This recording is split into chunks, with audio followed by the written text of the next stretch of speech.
সুপ্রিয় দর্শক, আমি মুস্তফা দানিশ স্বাগত জানাচ্ছি সম্পাদকীয়তে। আজকের বিষয় ঈদের সড়ক পথের দুর্ভোগ, আর এই নিয়ে আলোচনার জন্য আমাদের স্টুডিওতে উপস্থিত আছেন অধ্যাপক ডক্টর মোহাম্মদ শামসুল হক, পরিবহন বিশেষজ্ঞ। মাঝখানে আছেন হোসেন আহমেদ মজুমদার, যুগ্ম সাধারণ সম্পাদক বাংলাদেশ সড়ক পরিবহন মালিক সমিতি, এবং ওই প্রান্তে আছেন তুষার রহমান, সভাপতি বাংলাদেশ যাত্রী অধিকার সংরক্ষণ পরিষদ। তবে আলোচনা শুরুর আগে চলুন দেখিনি এখনকার প্রধান শিরোনামগুলো। শুরু হলো ঈদ যাত্রা। ট্রেন, বাস টার্মিনালে ঘরমুখী মানুষ, যাত্রা নির্বিঘ্ন করতে নেওয়া হয়েছে সব ধরনের ব্যবস্থা, জানালেন সড়ক পরিবহন মন্ত্রী।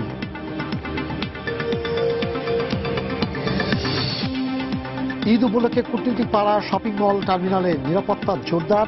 মন্ত্রিসভা কমিটির বৈঠক শেষে আমু সব জায়গায় সক্রিয় আইন শৃঙ্খলা বাহিনী, জানালেন স্বরাষ্ট্রমন্ত্রী। মন্ত্রিসভায় অনুমোদনের পরই দেয়া হয় বাজেট, সুযোগ থাকে সংশোধনেরও। অর্থমন্ত্রীকে অশালীন ভাষায় সমালোচনা করা অনাকাঙ্ক্ষিত, সংসদে তোফায়।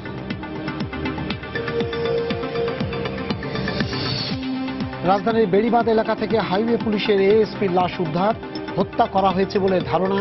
ঘটনাস্থলে সিআইডির ক্রাইম সিন।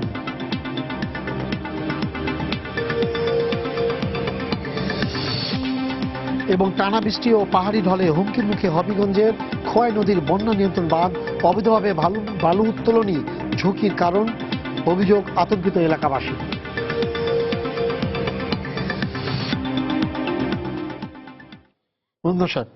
আপনাদের যেহেতু বাস সড়ক পরিবহন মালিক সমিতি, আপনি বাসের কি অবস্থা বলেন, এবার আমাদের ঈদ যাত্রার সড়ক পথে কি অবস্থা আপনাদের হিসেবে? ধন্যবাদ আপনাকে। সময় টিভি সম্মানিত দর্শক এবং সম্পাদকীয় অনুষ্ঠানের মাধ্যমে সর্বস্তরের জনগণকে পবিত্র ঈদ উল ফিতরের অগ্রিম শুভেচ্ছা জানিয়ে ঈদে সড়ক পথের দুর্ভোগ সম্পর্কে কিছু কথা বলছি। আমরা প্রথমেই এই যে সড়ক পথ, এখানে আপনি জানেন আমাদের দেশের সড়ক অত্যন্ত ভাঙ্গাচোরা, সমস্যায় জর্জরিত নিয়ে, মানে সবকিছু সমস্যা নিয়েই কিন্তু আমাদেরকে চলতে হচ্ছে। আর এই রাস্তা দিয়েই চলছে বিআরটি এর মার্চ 2017 তারিখ পর্যন্ত 29,84,213টা গাড়ি চলছে সারা দেশে। এখন আমি যদি ঈদ যাত্রার কথা বলি, এটা আতঙ্কিত হয়ে ব্যাপার হয়ে দাঁড়ায় যে আমি যাত্রা করব, কিন্তু কখন গিয়ে পৌঁছবো আল্লাহ ছাড়া আর কেউ এটার নিশ্চয়তা দিতে পারেন না। সেক্ষেত্রে প্রথমেই যদি আমি বলি, এটাকে 4টা বিষয়ের প্রতি যদি দৃষ্টি দেওয়া যেত, তাহলে আমরা মনে হয় ঈদের যাত্রাটা শুভ হতে পারত। এর প্রথমটা হচ্ছে ভালো গাড়ি অথবা ভালো ড্রাইভার। একটা ভালো গাড়ি যদি হয় এবং দক্ষ একজন ড্রাইভার যদি হয়, তাহলে এই যাত্রাটা অন্তত মনে হয় কিছুটা হলেও আমি একটু নিরাপদে বসতে পারি গাড়িতে। দ্বিতীয় হচ্ছে ভালো রাস্তা বা নিরাপদ সড়ক যেটা বলা হয় রাস্তা। এই ভালো রাস্তাটা আমাদের দেশে গত কয়েকদিন আগে সড়ক ও জনপথ যেটা সহযোগ, এর একটা তথ্য মতে বলছে 25.78 ভাগ হচ্ছে ভাঙ্গাচোরা। 25.78 ভাগ এটা হচ্ছে মহাসড়ক, যেটা হাইওয়ে রোড। আর আঞ্চলিক সড়ক সহ যেগুলো জেলা সড়ক, সেগুলো হচ্ছে সেটা সহ যদি করে তাহলে সেটা 37.57 ভাগ ভাঙ্গাচোরা।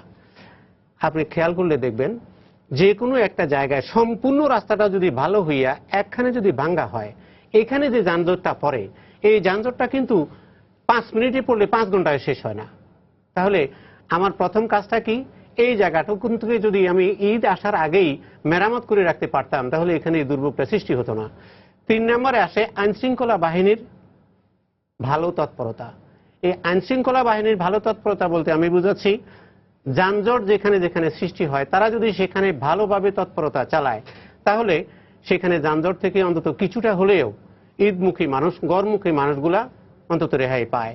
তারপরে এরপরে আসে আপনার চাকু পার্টি, টানা পার্টি, অজ্ঞান পার্টি, নারী ছিনতাইকারী। এগুলোও কিন্তু আইনশৃঙ্খলা বাহিনীর তৎপরতার মধ্যে পড়ে। গড়মুখা মানুষগুলা অন্তত কিছুটা হলেও স্বস্তির নিঃশ্বাস ফেলতে পারবে যদি তাদের তৎপরতা বাড়ে, পুলিশ বা আইনশৃঙ্খলা বাহিনীর। 4 নাম্বার হচ্ছে জনসচেতনতা। এই যে জনসচেতনতা বলতে আমি বুঝাচ্ছি, আমরা দেশের প্রত্যেকটা মানুষ যে প্রত্যেকটা ঈদেই কিন্তু দেশে যাওয়ার জন্য উদ্গ্রীব হয়ে থাকে। তার সারা বছরের একটা লালিত স্বপ্ন থাকে যে আমি যেখানে চাকরি করি সেখান থেকে যে বেতন পাই, সেই বেতন দিয়া মায়ের জন্যে, বাবার জন্যে, সন্তানের জন্যে ঈদের কাপড় বা নতুন কাপড় আমি নেব, এবং সেটা যথাসময়ে পৌঁছে তাদের হাতে পৌঁছে দিতে পারলে সে কিন্তু শান্তি পায়।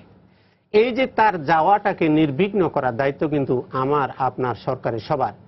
কিন্তু দেখেন, আপনার বিস্ময়ের সহিত আপনি তাকাবেন, কালিহাতী উপজেলার এলেঙ্গা থেকে চন্দ্রা পর্যন্ত 70 কিলোমিটার রাস্তা। এই 70 কিলোমিটার রাস্তা মাননীয় মন্ত্রী জনাব ওবায়দুল কাদের বললেন 19 তারিখের মধ্যে এটা ঠিক করতে হবে সারা দেশের রাস্তাকেই। এটা তো আমার, এটা কিন্তু আপনার জাদুর কিছু না যে বললেই হয়ে যাবে। আমি কাজটা যখন শুরু করব আমার মাথায় থাকা উচিত ঈদ কখন আসতেছে, ঈদের আগে আমার কাজটা শেষ হবে কিনা। এই 70 কিলোমিটার রাস্তা এটা কিন্তু আজকে বা কালকের না, প্রত্যেকটা ঈদে আসলেই কিন্তু এখানে আপনার যানজট হয়। তাহলে এর ভিতরে মরার উপরে খরার গায়ের মতো আমি যদি রাস্তাটা দুই পাশ কেটে ফেলি 4 লেনের জন্য, তাহলে আমার তো মাথায় থাকা উচিত ছিল যে এটা আমি কবে শেষ করতে পারবো, মানুষগুলো ঠিক মতো যেতে পারবে কিনা। আর এটার উপরে আবার চেপে পড়ছে এখন বর্ষাকাল, বর্ষার পানি এবং রাস্তা কাটায় যে এক ভয়াবহ দুর্ভোগের সৃষ্টি হয়ে যা কল্পনার বাইরে। ইয়েস, আপনি এই জায়গায় স্যার উনি 4টা পয়েন্ট করেছেন। একটা হলো বলছেন যে 25% এর জন্য রাস্তায় খারাপ, ভালো গাড়ি এবং দক্ষ ড্রাইভারের কথা বলেছেন উনি। পাশাপাশি আইন শৃঙ্খলা বাহিনীর সঠিক ব্যবস্থাপনা কথা উনি বলেছেন। এখন এটাকে আপনি কিভাবে সিনক্রোনাইজ, উনি বলছেন তাহলে দুর্ভোগ মানুষের কমবে। কিন্তু আমরা দেখতে পাচ্ছি গত ঈদে মানে হলো যে কোরবানির ঈদে যেটা গত বছর হয়েছে, তাতে শুধুমাত্র সড়ক পথে মারা গেছেন 196 জন। যে মোটামুটি আমরা যেগুলো পত্রিকায় সবকিছু মিলে মিডিয়ার মাধ্যমে যে হিসাবটা আমরা পেয়েছি তাতে। প্রশ্নটা কি হলো তাহলে হলো যে এই যে উনি বলছেন যে সড়কের যদি এইগুলো থাকে তাহলে ভালো হবে, কিন্তু আমাদের যে সড়কের যে ব্যবস্থাপনা উনি যেটা বললেন যে 19 তারিখের মধ্যে 19 তারিখ তো চলে গেছে, কিন্তু এখন পর্যন্ত যে খবরগুলো আছে তাতে সেইটাই হলো আজকে পর্যন্ত আমি রাত্রে পর্যন্ত জানি যে টাঙ্গাইলে ওই 4 লেনের কাজের এটা বন্ধ রাখেনি, অর্থাৎ তার মানে ওখানে যাচ্ছে না। মজুমদার সাহেব কিন্তু চমৎকারভাবে কিন্তু বলছেন যে আমরা যদি জানি ঈদ কবে, এবং আমি তো কাজটাকে অ্যাওয়ার্ড করলাম কোনো কন্ট্রাক্টরকে, তো আমাকে তো সেইভাবেই কিন্তু পরিকল্পনা করার কথা। ঈদে যেই মাত্রাতিরিক্ত চাপটা আসবে, এই চাপ নেওয়ার জন্যই তো অবকাঠামো সম্প্রসারণ, তো সেটা কাজটা যদি আমার তখন চলমান থাকে, এই দুর্ভোগ তো যাত্রীকেই পোহাতে হবে। এখন কিন্তু দিক নির্দেশনার সময় না, এটা কিন্তু এখন ইমপ্লিমেন্টেশন হয়ে যাওয়ার কথা ছিল যদি ব্যবস্থাপনাটা ঠিক থাকতো। তো ব্যবস্থাপনা যে ঠিক নাই সেটা মাননীয় মন্ত্রী মহোদয়ের ইনস্ট্রাকশন থেকেই বোঝা যায় 19 তারিখের মধ্যে শেষ করতে হবে। এবং আমরা এটা জানি কোনো কন্ট্রাক্টরকে একবার যদি মোবিলাইজ করে ফেলা হয় তার কাজে বাধা দেওয়া যায় না, কারণ সে কিন্তু লোকবল কিন্তু নিয়োগ করে ফেলে, এটার জন্য তাকে কিন্তু কম্পেনসেশন দিতে হয়। তো আমি বলবো ডেফিনেটলি চালক যেমন এখানে একটা ব্যাপার আছে, গাড়ি একটা ব্যাপার আছে, জনসচেতনতার ব্যাপার আছে, এবং অবকাঠামোটা সুন্দর হতে হয়। কিন্তু আমি ট্রাফিক ইঞ্জিনিয়ারের লোক হিসাবে আমি বলবো রাস্তায় আপনি যদি নিরবিচ্ছিন্নভাবে চলতে চান, আপনি যদি রাস্তাটাকে 4 লেন করেন, 6 লেন করেন, রাস্তাটাকে সুন্দর রাইডিং কোয়ালিটি দেন কার্পেটিং করেও, তারপরও যানজট হবে। কারণ যানজটের উৎসস্থল কিন্তু মোড়ে 4 দিক থেকে গাড়ি আসে, আর রাস্তায় 1 দিক থেকে গাড়ি যখন চলে নিরবিচ্ছিন্নভাবে চলতে পারে, কিন্তু থেমে যায় কোথায়? মোড়ের মধ্যে। আর আমাদের এখানে তো আবার বিভিন্ন রাস্তার পাশে বাজার হয়ে গেছে, যেখানেই বাজার আছে সেখানে একটা মোড়ের মতো একটা টার্নিং পয়েন্ট হয়ে যাচ্ছে। তাহলে আমরা যদি এতদিন পর্যন্ত আমাদের বটলনেকগুলি যদি চিনতে না পারি এবং তার যদি সুচিকিৎসার ব্যবস্থা না করি, আমি ব্যক্তিগতভাবে নির্দ্বিধায় বলতে পারি সায়েন্স বলে এটা 4 লেন, 6 লেন, 8 লেন, 10 লেনের ব্যাপার না। ব্যাপারটা হচ্ছে যেই মোড়গুলি আছে, মোড়গুলিকে আমি কি দাওয়াই দিলাম, সেই ট্রিটমেন্ট এখন পর্যন্ত কোনো সড়কে সঠিক ব্যবস্থাপনা না। তা না, সড়ক এক জিনিস, মোড় এক জিনিস। সড়ক কিন্তু মোটামুটি ভালো রাখলে দ্রুত গতিতে যেতে পারে, কিন্তু সেই সড়কের মোড় যদি থাকে দ্রুত গতিতে এসে মোড়ে কিন্তু বসে যাবে। তো মোড়ে যেন বসতে না হয়, তাহলে করণীয়টা কি? স্বাধীনতার 45 বছরও কিন্তু আমরা সেই জায়গায় অ্যাটেনশনটা দিতে পারিনি। আমি ব্যক্তিগতভাবে বলবো যে আমাদের এই যে দ্রুত গতিতে না চলার পেছনে বড় কারণ হচ্ছিল মোড়গুলিকে আমরা চিকিৎসা দেইনি, যাতে করে এখানে না থেমে দ্রুত গতিতে চলে যায়। আমি কথাটা কেন বলছি জানেন? মহাসড়ক নামটা কিন্তু মহা, তার মান কিন্তু 5 তারা হোটেলের সমান। পাঁচতারা হোটেল কিন্তু মোটা তাজা দিয়ে করা হয় না, এখানে কিছু অ্যাট্রিবিউট থাকলে, তারকা খচিত কিছু জিনিস। বৈশিষ্ট্য থাকলে পরেই সে কমপ্লাই করে 5 স্টার হোটেল হবে কিনা। আমরা যারা ট্রাফিক ইঞ্জিনিয়ারিং এর লোক, আমরা জানি একটা রাস্তার যদি মোড়ের মধ্যে দাঁড়িয়ে যেতে হয় গাড়িকে, ওটা কোনোভাবে মহাসড়ক বলা যাবে না, এটা গলির রাস্তার সমানই হবে। তো সেই হিসাবে আমি বলবো সরকার একটা অযৌক্তিক উন্নয়নের দিকে হাত দিয়েছেন। আমি দেখি 4 লেনও দরকার নাই, 6 লেনেরও দরকার নাই, তবে জায়গা নিয়ে রাখা দরকার, কারণ ভবিষ্যতে আমাদের আরো গাড়ি চলবে। প্রথম র্যাঙ্কিং এ বিনিয়োগটা হওয়া উচিত ছিল কিন্তু মোড়ে, কারণ মোড়ে কিন্তু মানুষজন কি বলবো মসজিদ বানিয়ে ফেলছে, মাল্টি স্টোরির বিল্ডিং বানিয়ে ফেলছে, বাজার হাট করে করিয়ে ফেলছে, ইন্ডাস্ট্রি জ্যাম তৈরি করে ফেলছে। পরে আপনি যদি ট্রিটমেন্টটা দিতে যান আর কিন্তু পারবেন না। সো যারা সংশ্লিষ্ট প্রতিষ্ঠানগুলি আছে, আমি সরকারকেও দায়ী করব না, এখানে যারা বিশেষ করে রোডস এন্ড হাইওয়েজ ডিপার্টমেন্ট, এলজিডিতে যারা আছে, সেই প্রকৌশলীদের কিন্তু বারবার বলা উচিত আমাদের রাস্তা ওয়াইডেনিং করার দরকার নাই, কারণ আমার সব নষ্ট হয়ে যাচ্ছে এই মোড়ের মধ্যে এসে। এই মোড়টাকে আমি ট্রিটমেন্ট করি, কারণ আশেপাশে কিন্তু অনেক জায়গা লাগবে। এই কথাটা যদি আমরা এখনো পর্যন্ত না করতে পারি, তাহলে আমি বলতে পারি আপনারা যতই বলেন না কেন রাস্তাটা এখন ঠিক নাই, তো সরকার করে ফেললো ঠিক, তারপরে বললেন যে এই জায়গাটার মধ্যে ভালো ড্রাইভার দরকার, দিলেন ভালো ড্রাইভার, কিন্তু যানজট এড়ানোর জন্য যে কৌশলটা, সেই জাংশনটাকে যদি আপনি রেখে দেন হাইওয়ের মাঝখানে, কোনো গাড়ি নিরবিচ্ছিন্নভাবে চলবে না। এই একই ঢাকা চিটাগং হাইওয়ে নিরবিচ্ছিন্নভাবে চলবে, মোড়গুলি উঠিয়ে দেন, একটার পর একটা মোড় উঠিয়ে দেন, দেখেন ড্রাইভার শুধু অ্যাক্সিলারেটরের মধ্যে পা দিয়ে রাখবে, ব্রেকে কিন্তু পা দিতে হবে না, টানা চলে যাবে। আপনারা যারা বিদেশে ভ্রমণ করেন, যে দেখবেন হাইওয়েতে কোনোদিন পুলিশ দেখবেন কিনা, হাইওয়েতে কোনো সিগন্যাল দেখবেন কিনা, না আমাদের হাইওয়েতে পুলিশ আছে। এটা কত বড় গ্রামাটিক্যাল মিস্টেক। যারা এইসব প্রতিষ্ঠান যারা আছেন, তার মানে তো ওই জায়গাগুলোকে রিপ্লেস করে ফেলা হয়েছে, স্বীকৃতি দেওয়া হয়ে গেছে, স্বীকৃতি দেওয়া হয়েছে, ওই জায়গায় লোক আছে, অতএব আমি এখানে থাকি। এটা দেউলিয়াপনার শামিল। কোন একটা প্রকৌশল সংস্থা যদি এটার সাথে জড়িত থাকে, আর সেখানে যদি পুলিশ নামিয়ে গায়ে গতরে ম্যানেজমেন্ট করতে হয়, তাহলে বুঝতে হবে এখানে প্রকৌশল বিদ্যার যথেষ্ট ঘাটতি আছে। এবং সরকারেরও কিন্তু এখানে আমি বলবো অনেক সময় দেখা যায় প্রকৌশল বিদ্যায় ট্রিটমেন্ট দিতে গেলে যেই খরচটা আছে সেটার জন্য মন্ত্রণালয়গুলি প্রস্তুত না। তারা আছে সরলীকরণের উন্নয়নের জন্য 2 থেকে 4 করো, আর মোড়ের যদি ট্রিটমেন্টটি দিতে হয় তাহলে একটা ফ্লাইওভার বানিয়ে দাও। আরে ফ্লাইওভার বানাতে হলে তো একটা ডিরেকশনের মানুষজন শুধু, আর বাকি তো 12 ওরা যাবে কোথায়? তো তখন সবাইকে যদি অ্যাড্রেস করতে হয়, তখন যে খরচটা আসে সেটা মানসিকভাবে প্রস্তুত না। কেন জানি ওনারা ভাবেন যে রাস্তা মোটা তাজা করলেই মনে হয় আমার সমাধান হয়ে যাবে। আমি সুনির্দিষ্টভাবে একটা মেসেজ দিতে চাচ্ছি, দেশকে যদি মধ্যম আয়ের দেশে নিতে হয় তাহলে দ্রুত গতির অবকাঠামোর কোনো বিকল্প নাই। আর দ্রুত গতির অবকাঠামোর জন্য মোড় তুলে দেওয়া ছাড়া, সিগন্যাল ফ্রি করা ছাড়া, পুলিশ ফ্রি ছাড়া করা যদি আমরা না করতে পারি, তাহলে ধুকে ধুকে যাওয়ার আমাদের একটা ব্যবস্থাপনা থাকবে এবং অর্থনীতিও কিন্তু ধুকে ধুকে যাওয়ারই হবে। সুতরাং আমরা যদি স্বপ্ন দেখি অনেক দূরের, তাহলে স্পেসিফিকেশনগুলি কি হতে হবে এটা বেশি দূরে দেখা দরকার নেই। আশেপাশের কান্ট্রিগুলিকে দেখলেই বোঝা যায় যে মহাসড়কের মানটা কি, এই মান বজায় রাখতে হলে কাজটা কি। এইটা যদি আমরা এখনো সঠিকভাবে নির্ণয় না করে শুধু চওড়াকরণে যদি থাকি, তাহলে আমি নির্দ্বিধায় বলতে পারি এই সমস্যাটা কোনোদিন সমাধান সম্ভব না। আমি বলতে পারি।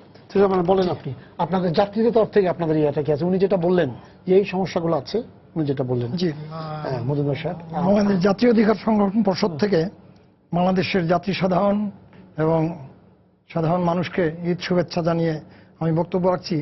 আমি একটু আগে মালিক পক্ষের যুগ্ম সাধারণ সম্পাদক মজুমদার সাহেব বললেন 4টি পয়েন্টের কথা ঈদে ঘরমুখো মানুষের নিরাপদ জার্নির বিষয়টির সাথে আমি একমত, কিন্তু ওনার বক্তব্যে বিরাট একটি বৈপরীত্য আমার লক্ষ্য হলো।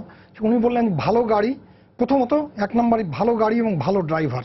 এই ভালো গাড়ি ভালো ড্রাইভারের দায় দায়িত্ব প্রথমত মালিক পক্ষের, দ্বিতীয়ত মালিক পক্ষের, তারপরে সরকার সহ বিআরটিএ সংশ্লিষ্ট কর্তৃপক্ষের।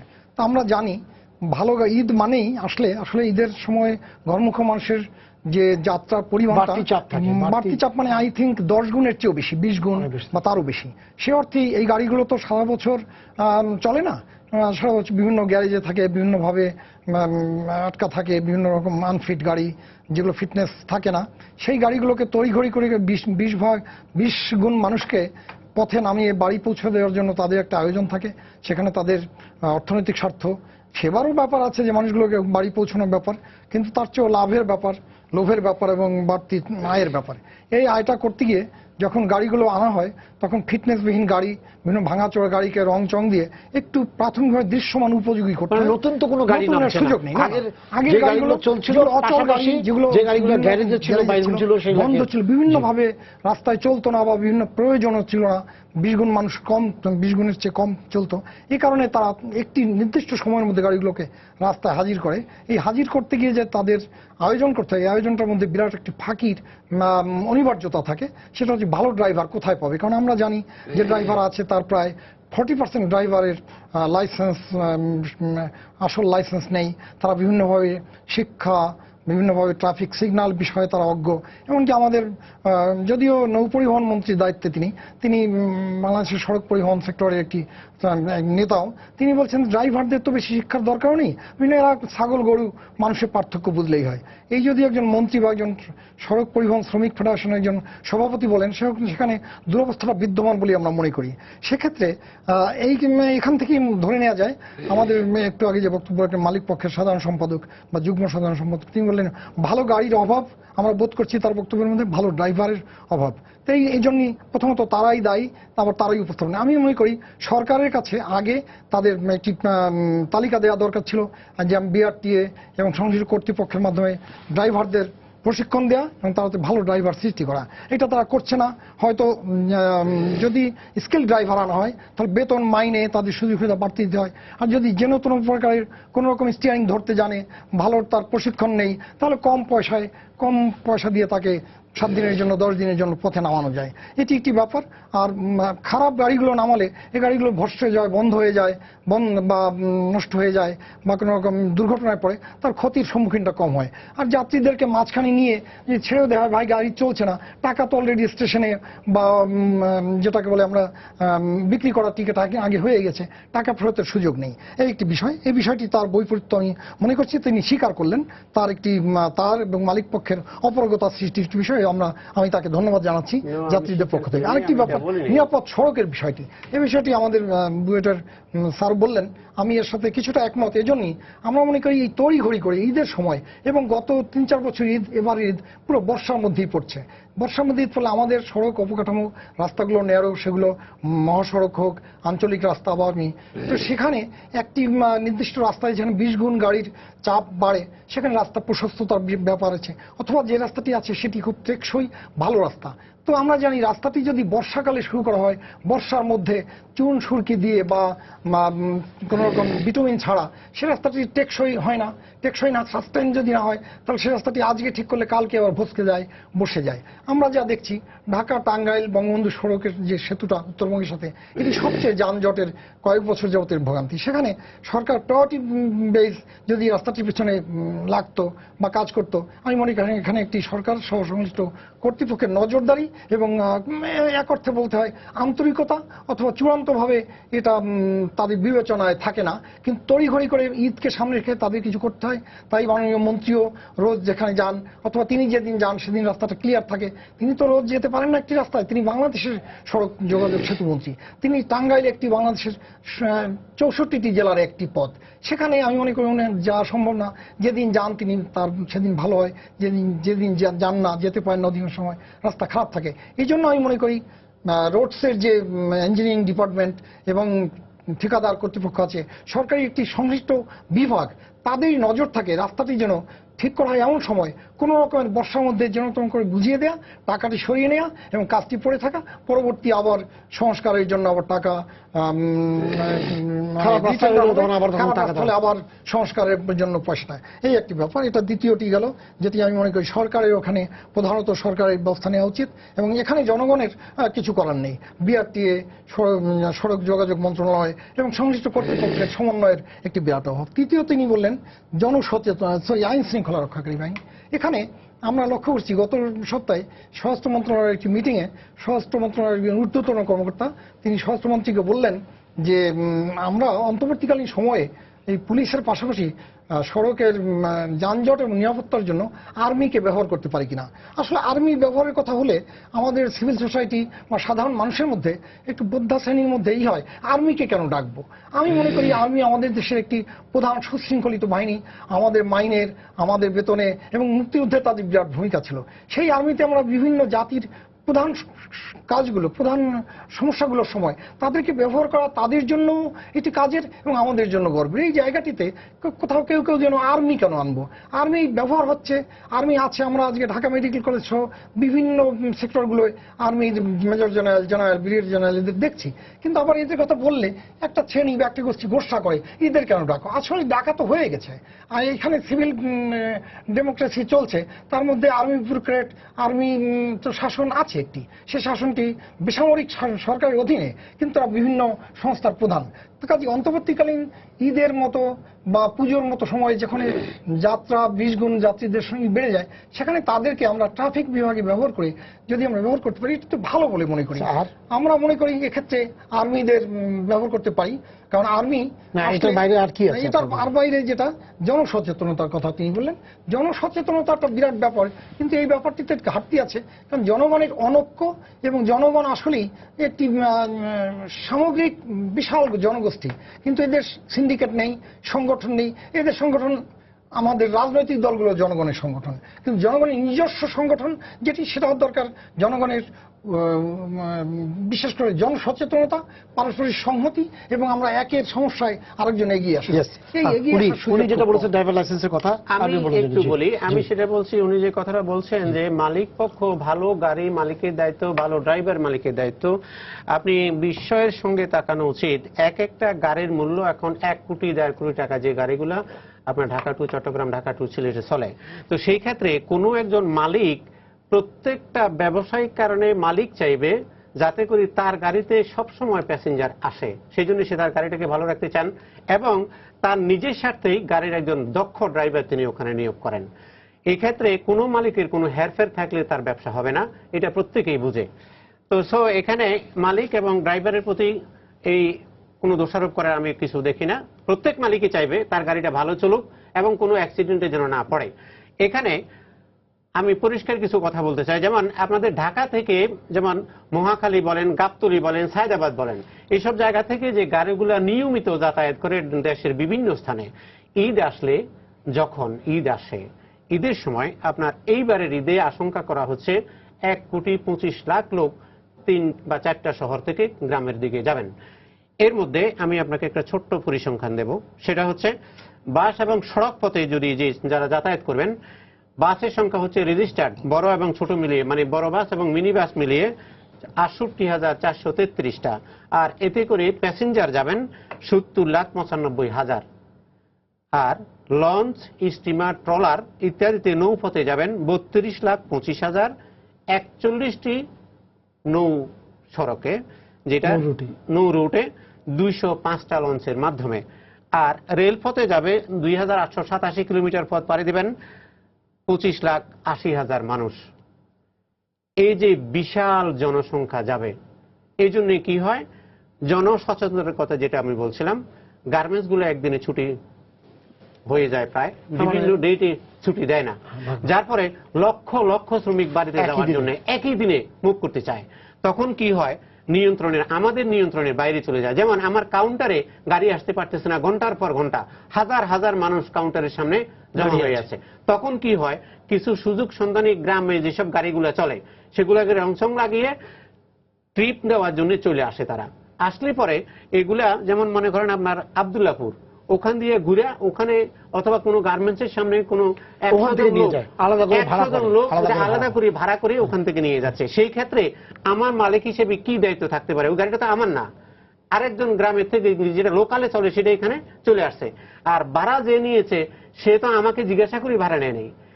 যানজটের কারণে তাকেও বাড়ি যেতে হবে, প্রয়োজন আইন মানে না, সেই সময় এগুলা তারা বা নিজেরা ভাড়া করে চলে যাচ্ছে।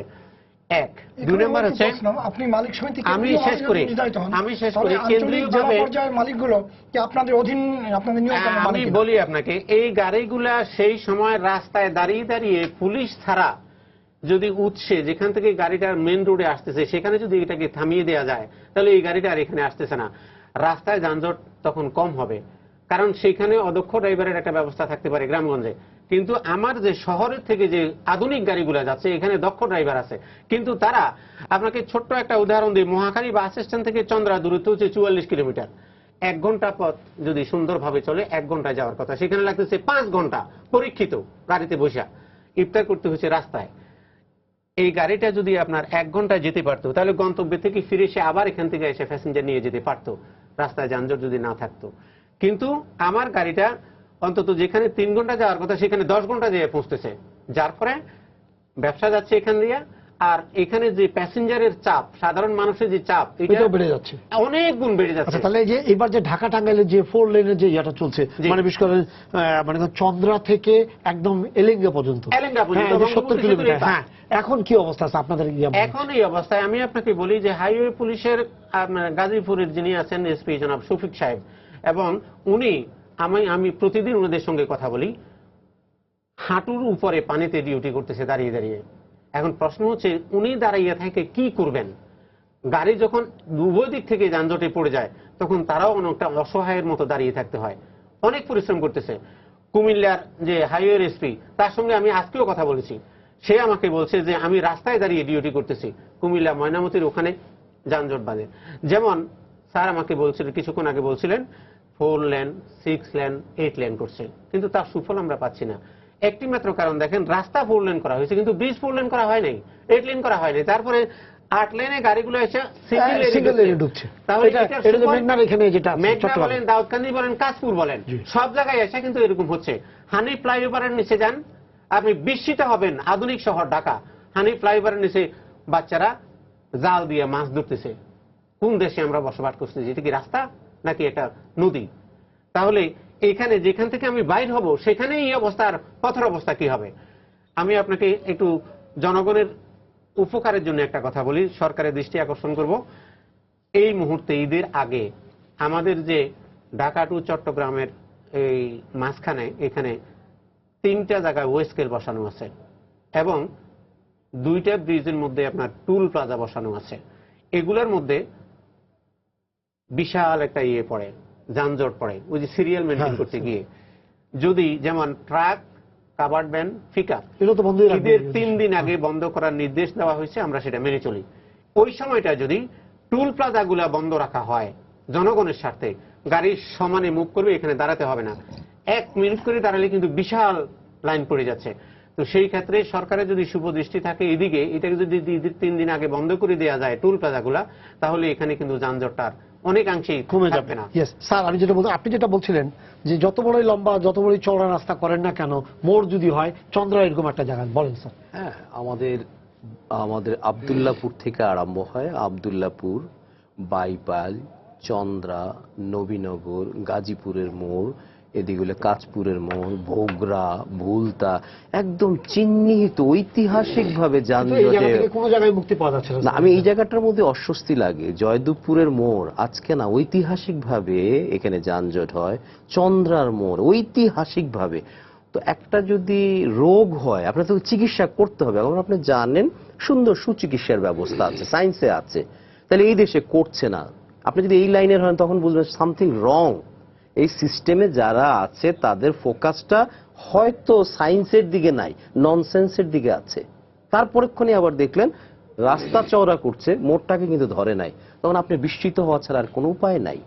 বিজ্ঞান বলে যে মোড়ের মধ্যেই হচ্ছিল সব বটলনেক, যানজট হয়, ট্রিটমেন্টটা প্রায়োরিটিতে সেই পাবে, কিন্তু সেইটা আমাদের ট্রিটমেন্টের মধ্যেই নাই, এবং কতদিন ধরে নাই, ঐতিহাসিকভাবে নাই। পাশাপাশি এই যে উনিও বললেন toll plaza itself a source of কনজেশন, সরকারের ডেফিনেটলি কিছু রিটার্ন লাগবে, কারণ আমাদের এখানে পয়সার ঘাটতি আছে, আমরা বিনিয়োগ করার জন্য কিছু আমরা রেভিনিউ স্ট্রিম তুলব, কিন্তু ডিজিটাল বাংলাদেশ করতে করতে আমরা মুখে ফেনা তুলে ফেলছি, কিন্তু এই টোল প্লাজাগুলিকে এখনো পর্যন্ত ডিজিটালাইজ করি নাই। এটা কোথায় আছি আমরা যারা বাইরে ঘুরতে যাই, এর সাথে সংশ্লিষ্ট প্রধান কর্তারা তো বাইরে যান, কোথাও কি এতক্ষণ যেয়ে দাঁড়ান, নাকি সুন্দর করে 2টা ইলেকট্রনিক টোল প্লাজা থাকে যেখান থেকে সরাসরি উইদাউট স্টপিং চলে যায়।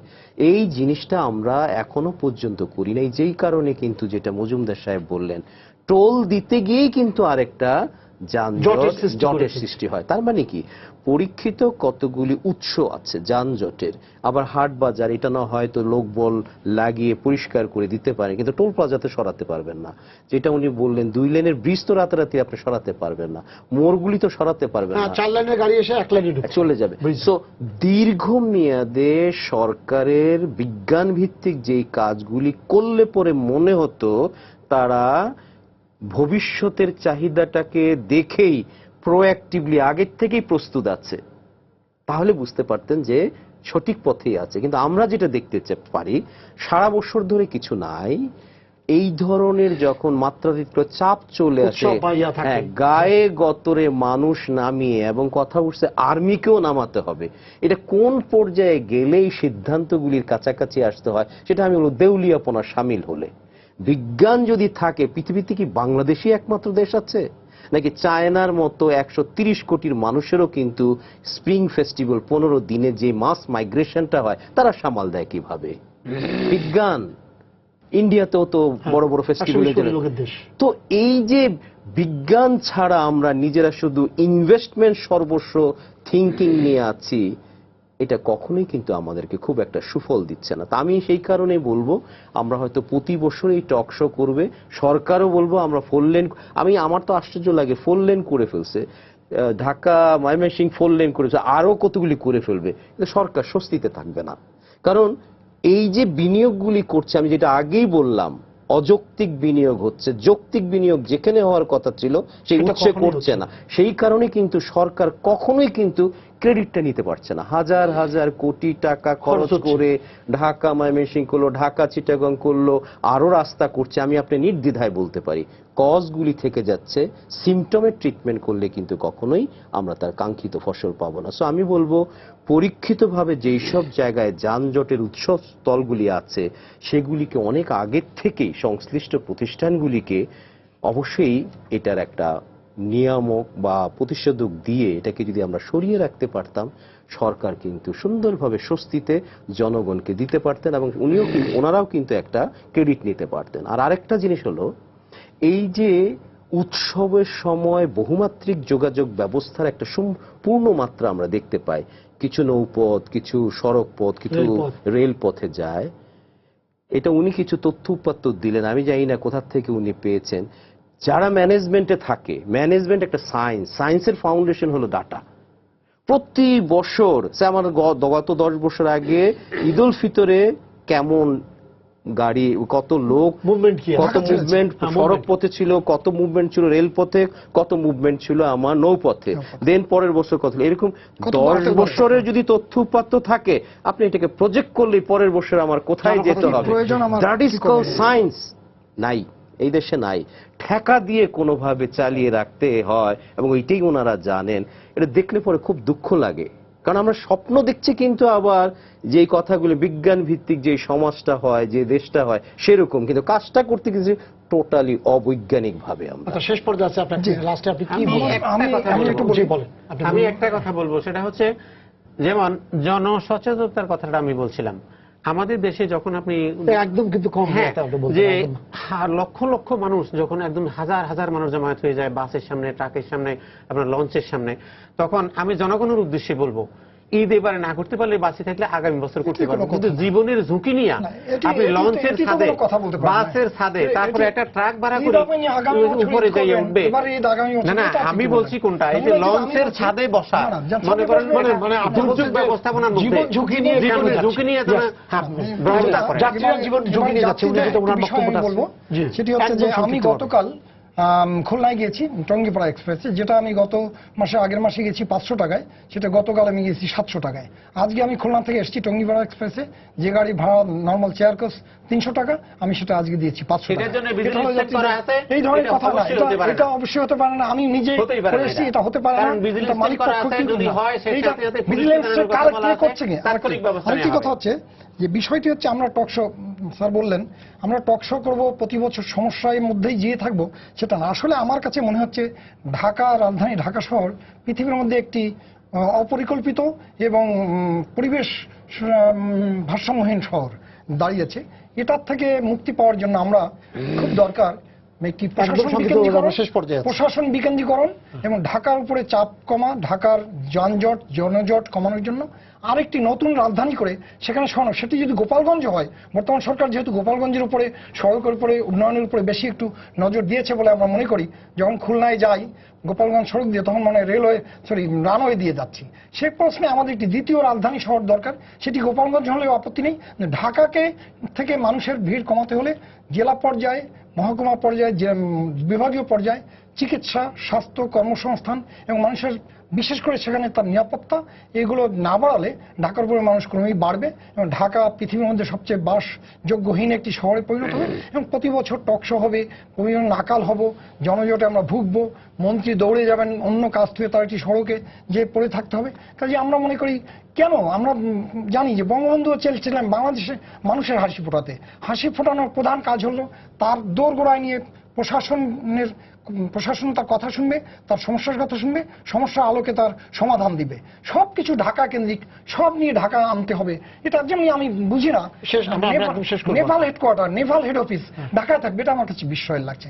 এয়ারফোর্স বেস ঢাকার বাইরে থাকতে পারে, আর এয়ারফোর্স বেসগুলো যে এগুলো কাইটগুলো ওড়ে বা যুদ্ধ বিমান, সেটা আমরা আবাসিক এলাকার উপর দিয়ে আমরা মনে করি ঢাকার উপর থেকে নজর কমায় যানজট জনজট এবং বিভিন্ন বিড়ম্বনা কমাতে ঢাকার বাইরে মানুষকে নিয়ে যেতে হবে, কাজ নিয়ে। আমাদের সময় শেষ হয়ে গেছে। জনগণের উদ্দেশ্যে আমি একটা কথা বলবো। উনি বললেন যে বঙ্গবন্ধুর নামটা উচ্চারণ করেছেন। বঙ্গবন্ধু 1956 সালের 18 অক্টোবর একটা কথা বলছিলেন যে জনগণের ডু